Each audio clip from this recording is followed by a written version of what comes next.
magandang araw sa iyo, Miss Angel, at sa lahat ng mga nakikinig. Tawagin mo na lang akong Lando. Gusto ko lang magbahagi ng aking karanasan. Siguro naman ay pamilyar na kayo at narinig nyo na ang mga kwento-kwento tungkol sa haunted mall sa Alabang. Tulad ng mga taong nakaranas ng kababalaghan, ay nais ko ring magbahagi ng naranasan ko. Sa una talaga ay hindi ka maniniwala sa kababalaghan. Dahil ganoon ako eh. Nakikinig lang ako sa kwento. Pero sabi ko, hanggat hindi ako nakakakita, ay hindi ako maniniwala. Nagsimula akong magtrabaho sa mall na yon taong 2007. Hindi pa masyadong moderno.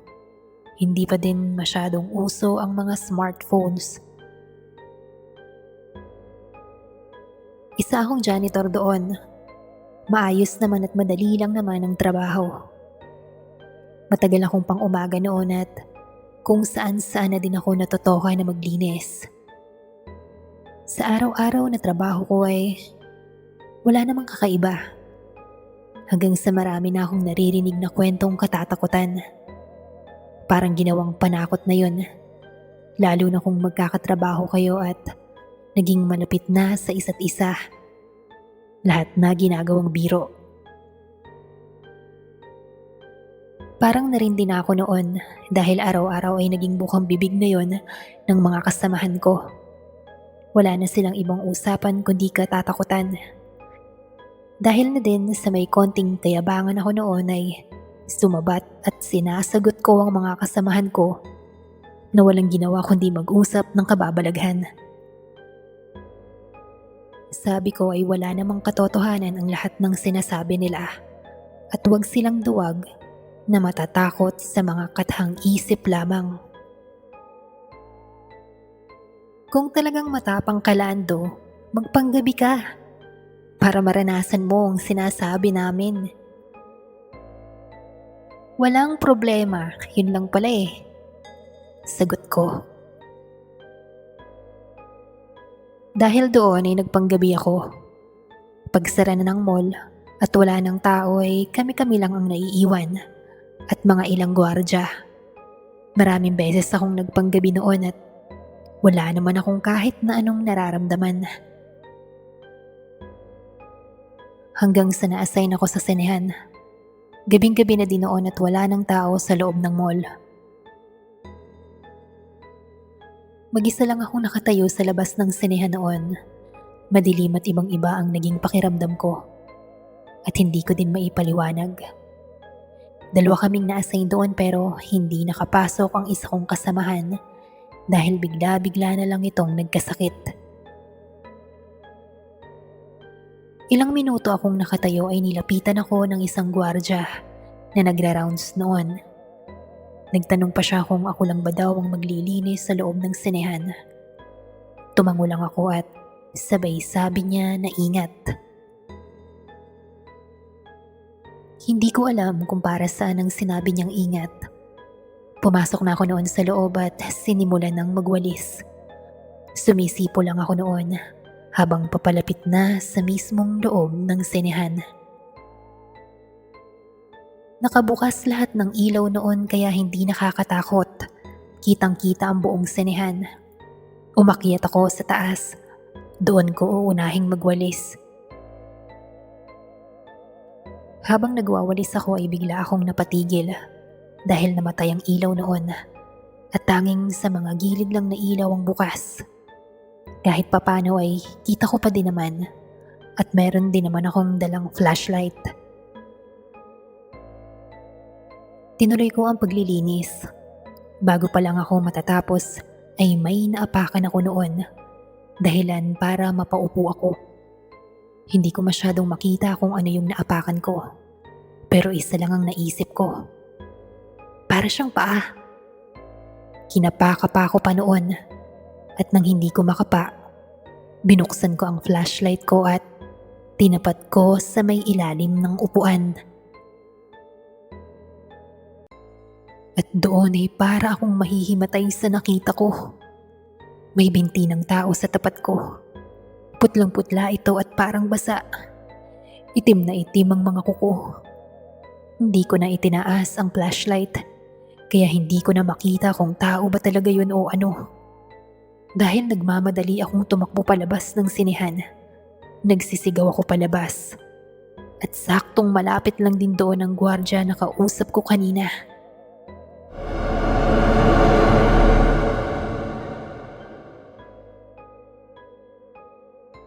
Hingal na hingal akong lumapit sa kanya.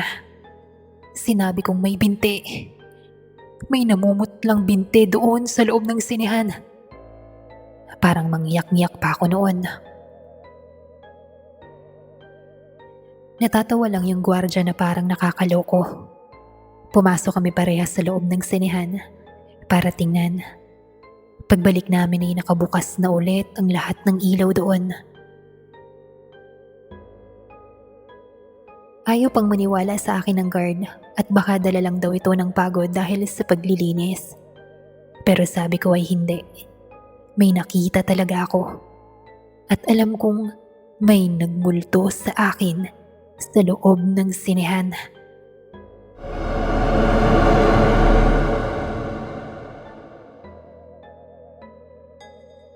Kahit takot na takot ako noon, ay natapos ko pa ring linisin ang buong sinehan. Dahil humingi ako ng pabor sa gwardya na yun. Nandun lang siya sa loob kasama ko. Mabait naman ito at sinamahan ako hanggang sa matapos akong maglinis. Kinabukasan ay naging laman yun ng balita at usap-usapan sa trabaho. At hindi naman ako nagsinungaling.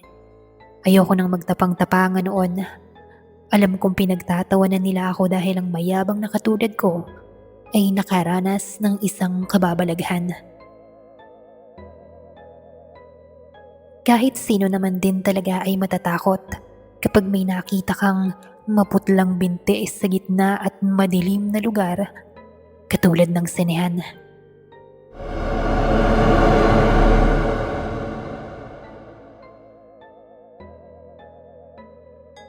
Simula noon, naniwala na ako sa kwento ng kababalaghan.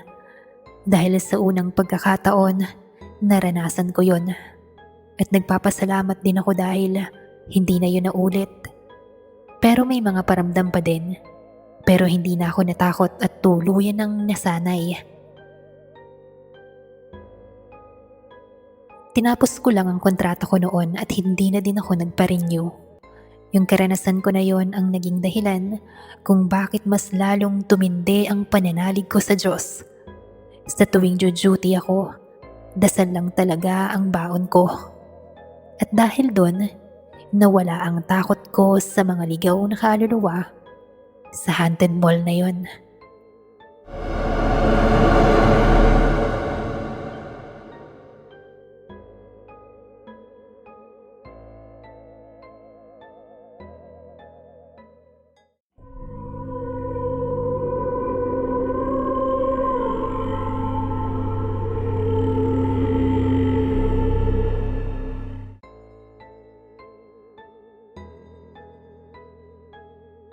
Magandang araw sa iyo, Miss Angel.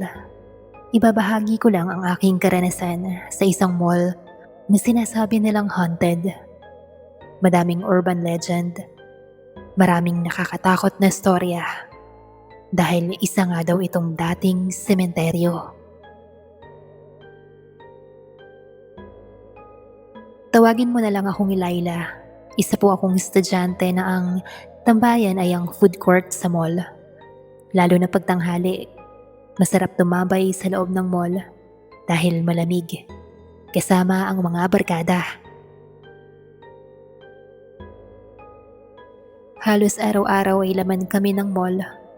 Doon din kasi kami nagpapatay ng oras lalo na kapag may next subject pa kami sa hapon.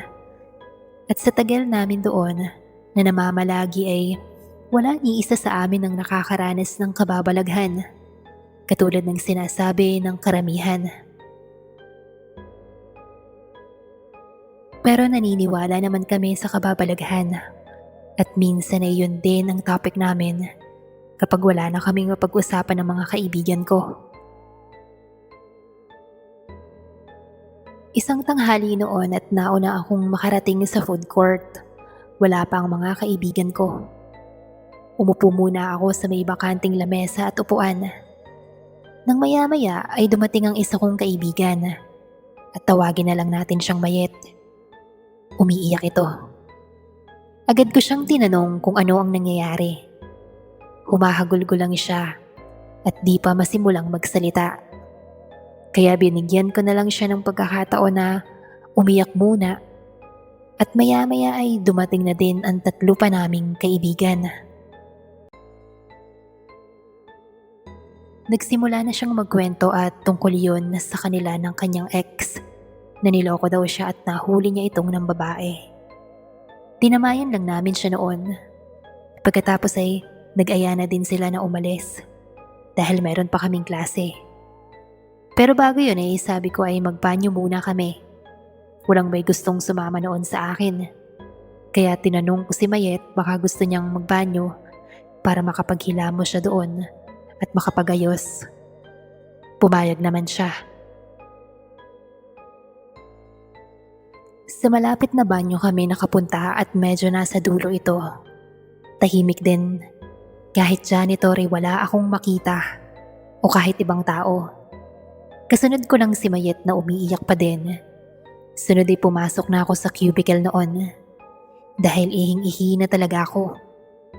Hanggang sa iyak nang iyak pa din si Mayet. Pinapatahan ko siya noon.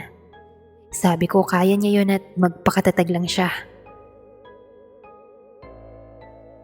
Pero umiiyak pa rin ito. Hagulgol. May hikbi. Hanggang sa matapos na ako at nakalabas na ng cubicle ay iyak pa din ang iyak si Mayet. Kinakato ko na yung cubicle niya pero ayaw akong pagbuksan. Tuloy lang ito sa pag-iyak. Hindi ko naman naisip noon na silipin yung ilalim dahil alam ko naman na kami lang dalawa ang nasa loob ng CR. Binigyan ko lang muna siya ng time noon. Habang nakaharap ako sa salamin at naghuhugas ng kamay ay bigla itong tumigil sa pag-iyak.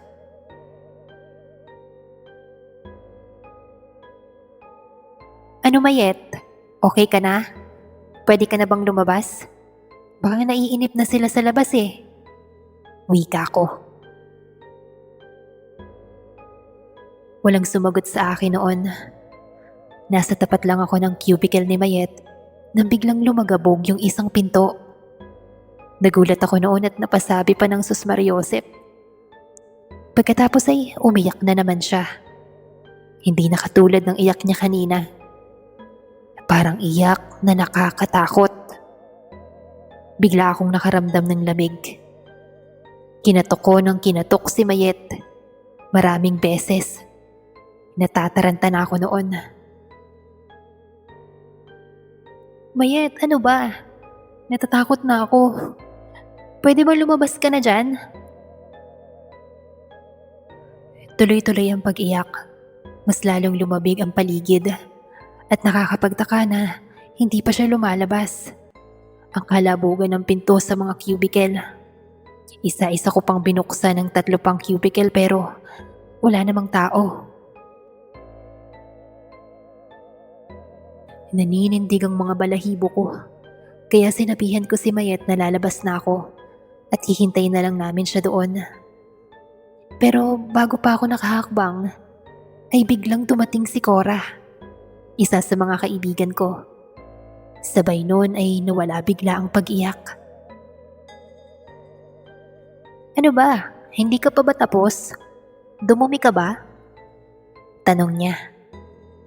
Kasi si Mayet kanina ko pa hinihintay. Ayaw pang lumabas.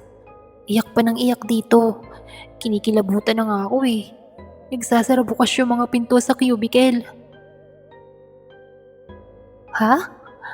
Ano bang sinasabi mo? Kanina pa lumabas si Mayet. Ikaw na lang hinihintay namin.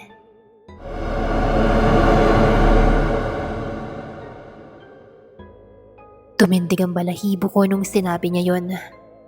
Kumaripas kami ng takbo At nang nakalabas kami ng CR, kita ko na andun nga si Mayet kasama ng iba pa naming kaibigan. "Bakit parang namumutla ka ata, Laila?" tanong nila. "Ewan ko ba dito kay Laila kung anong nangyayari dyan?" sabi ni Cora.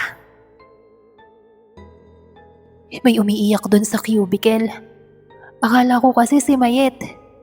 Hindi ba ikaw yun?" "Ay be, sorry. Hindi ako pumasok ng cubicle. Agad kasing tumawag yung ex ko kaya lumabas ako kaagad. Hindi na ako nakapagpaalam sa'yo kanina." "Ano? Sino yung andun sa cubicle na umiiyak?"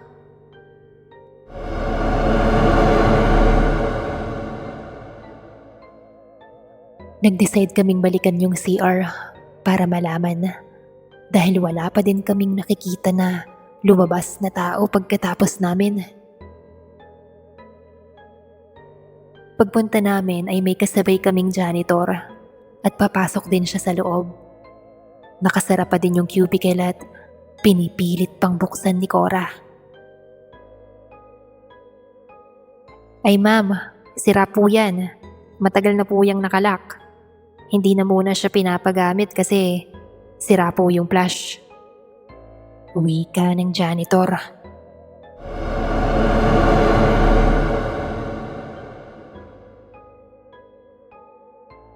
Sa narinig ko ay mas lalong tumindig ang aking mga balahibo. Nilalamig ako sa takot at hindi maipaliwanag kung ano yung nangyari. Umalis na kami ng mall noon. Dala-dala ko sa school yung mga nangyari. Sabi nila ay baka guni-guni ko lang.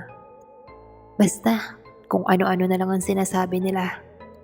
Pero ako, alam kong dun talaga galing yun sa loob ng cubicle.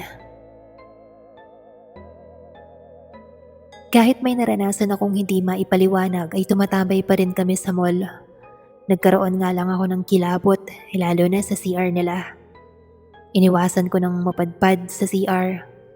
Baka maranasan ko pa ulit ang kababalaghan at makarinig ng iyak sa cubicle.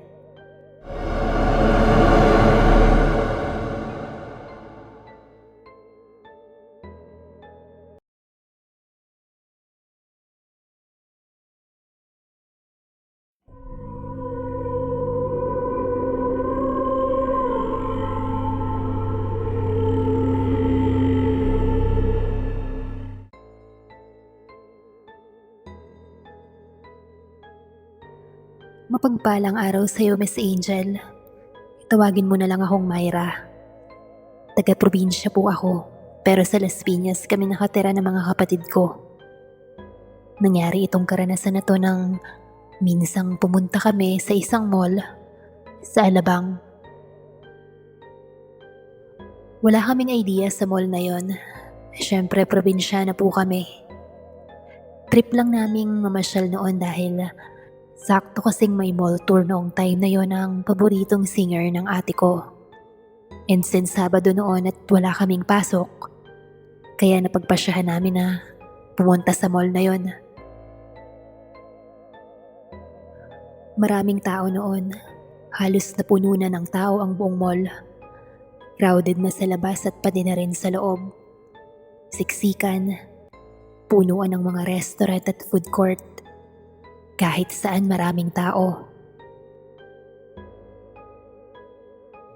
Sa dami ng tao doon ay paulit-ulit kong nakakasalubong ang isang babae na hindi ko mawari kung sino ba ito. Kada salubong namin ay ngingisi siya at tititig ng masama sa akin. Ilang beses nangyari yon. Nakahalo siya sa iba't ibang grupo ng mga tao. Tapos ay paulit-ulit ko siyang nakikita. Tinanong ko ang mga kapatid ko kung napansin din ba nila yung babae. Pero sabi nila hindi. Sa sobrang dami daw ng tao, parang malabo nang makasalubong mo pa ito nang paulit-ulit. Sabi ko sa kanila ay posible. kasing ilang ulit kong nakikita yung babae na ibang-ibang tumingin. Pero binaliwala ko na lang. In-enjoy ko na lang ang gala namin. Nagsimula na din yung event noon, kaya humanap na kami ng mapipwestohan. Medyo sa gilid kami ng stage para kitang-kita namin yung idol ni ate na singer. Masaya lang noon nang bigla akong napalingon sa second floor. Parang nanindig ang balahibo ko dahil yung babae, andun siya, nakatingin, nanlilisik ang mata sa akin.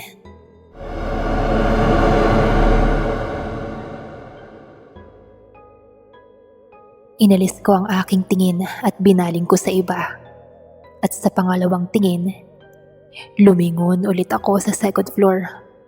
Nagulat ako. Wala na doon yung babae.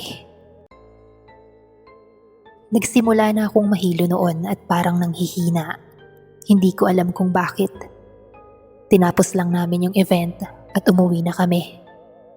Habang nagbabiyahe ay nagulat ako dahil nadaanan namin yung babae sa may bandang North Gate. At ganun pa rin, nanlilisik pa din ang mata. Nakatayo lang siya noon. Nagpanik ako noon at umiiyak na tinuro sa mga ate ko yung misteryosang babae.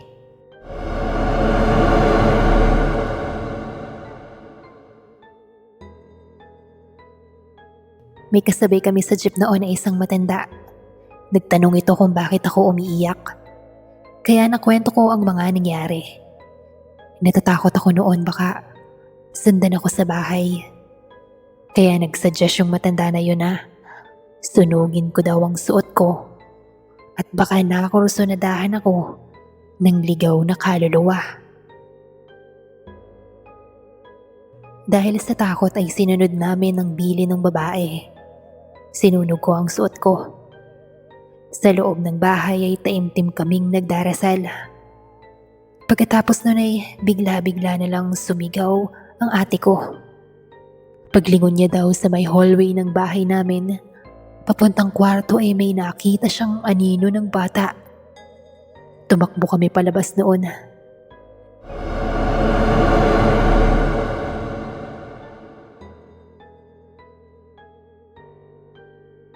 Tinanong kami ng mga kapitbahay kung saan ba kami nanggaling. At doon ay nakwento nila na haunted ang mall na yon. Maraming ligaw na kaluluwa. At baka sumama daw ito sa amin. Wala naman kaming kaalam-alam na may kwentong kababalaghan pala na ganoon sa mall na yon. At dati pala itong sementeryo. Kung alam namin ay sa ibang mall na lang sana kami pumunta at gumala. Tinulungan nila kami at nagpatawag sila ng may alam sa mga espiritu at mga kaluluwang ligaw. Taimtim na dasal. Paulit-ulit. Nakatulong yon. At sa awa ng Diyos, hindi na din nakakita ang kapatid ko ng anino ng isang bata or kahit anong kababalaghan. Pati yung babae na hindi ko alam kung ligaw na kaluluwa ba yon ay hindi na din nagpakita pa sa akin. Simula noon ay nawala na kami ng interes na pumunta sa mall na yon. Natakot na kaming masundan ulit ng mga ligaw na kaluluwa.